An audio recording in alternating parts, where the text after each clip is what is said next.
ज्या व्यक्तीबद्दल तुम्ही म्हणत आहात त्यांना म्हणा वाल्मिकी रामायण कधी वाचलंय का बघा. त्या रामायणामध्ये भगवान यांचा उल्लेख एकेरी केला आहे. मग उद्या जाऊन तुम्ही त्याच्यावर ऑब्जेक्शन घेणार आहे का? विषय असा असतो की त्या काळामध्ये जी काही पुस्तकं आली आहेत तो इतिहासाचा भाग झाला.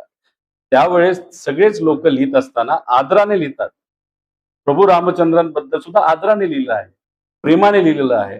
शिवाजी महाराजांबद्दल सुद्धा त्या काळामध्ये समकालीन जे सगळे लेखक होते त्यांनी तशाच पद्धतीने लिहिले, पण खरा इतिहास पुढे आणलेला आहे. नंतरच्या काळामध्ये जेव्हा पुस्तकं लेखक लिहायला लागले तेव्हाच पद्धत बदलली. छत्रपती शिवाजी महाराज हे लिहिण्यात आलं. त्यामुळे पूर्वी सुद्धा तुम्ही जर बघितलं शाळेची नावं घ्या, रस्त्याची नावं घ्या, नाहीतर आपलं कोल्हापूर जे युनिव्हर्सिटी त्याचं नाव घ्या. ही पूर्वीची त्या काळची ती परिस्थिती आहे, पद्धत होती. म्हणजे आपण जसं आईशी बोलतो प्रेमाने बोलतो, पण नंतरच्या काळामध्ये ती पद्धत बदलली. उद्या जाऊन मी म्हणू शकत नाही, एकेरी नाव घेऊ शकत नाही महाराजांचं, आणि मी घेणार पण नाही. पण आजचा काळ वेगळा, पूर्वी लिहिण्याची पद्धत, विचार करण्याची पद्धत ही वेगळी. त्यामुळे आमचं काय मत आहे की आपण जेव्हा एखाद्या गोष्टीवर बोलतो, बातमी होण्यासाठी स्टेटमेंट कुणी करू नये.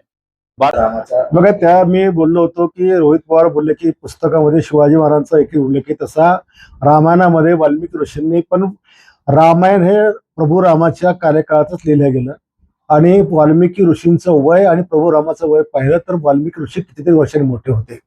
त्याच्यामुळे एखाद्या वडिलासारख्या माणसाने आपल्या लेकरासारख्या मुलावर जर एकही भाषेत लिहिलं तर हे कोणी समजू शकतं. आणि शेवटी वाल्मिकी पुढे वाल्मिकी ऋषी झाले आणि ते सगळ्यांना गुरुवर्य झाले. परंतु कोणी आजचा पत्रकार हा काही शिवराजांच्या काळातला नव्हता. ही आताची टमरेट आहे ती आता आलेली.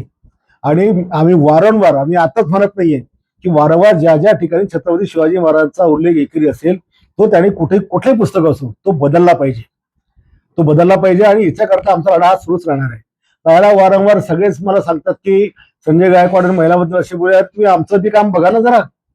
या बुलढाणा जिल्ह्यात सैलानी सारखं गाव होतं जिथं 100 वर्षामध्ये हजारो महिला लुटल्या गेल्या, हजारो महिलांचं धर्मांतर झालं, त्यांच्या आबरू लुटल्या गेल्या. ते वाचवायचं काम या आमदारांनी केलेलं आहे. एकेका दिवशी एकेका महिन्यात 50-50 डेड बॉडी जिकडे सापडायच्या, 50-100 बलात्कार व्हायचे, ते आमदारांनी थांबवलेले आहे.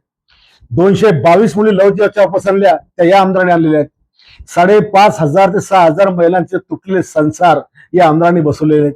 एवढंच नाही तर कोणाच्या घरामध्ये आकस्मिक मृत्यू झाला तर त्या युद्धा महिलांना 6-6 महिन्याचा किराणा, कपडा, लत्त्यासह त्यांच्या सगळ्या लेकरांच्या शिक्षणाची व्यवस्था हा आमदार करतो. याचबरोबर अपंग शाळेच्या 26 अंध आणि अपंग मुलींना दत्तक सुद्धा आम्ही घेतलेलं आहे. काय वारंवार महिलांचं करता, ठीक आहे, तर रागारागात स्वीकार झाली, आम्ही त्याची क्षमा याचना पण केली. परंतु वारंवार हाच विषय काय, आम्ही जणू महिलांची शत्रू आहोत असं जे दाखवलं जातं. मग आज तुमचं छत्रपती शिवाजी महाराजचं प्रेम कुठे गेलं होतं? 2 वेळ शिवरायांच्या स्मारकापासून गेले तुम्ही, आणि साधा तिथं जाऊन तुम्ही नाम करू शकत नाही. आणि इकडे सांगता की जिजाऊंचा जिल्हा होता.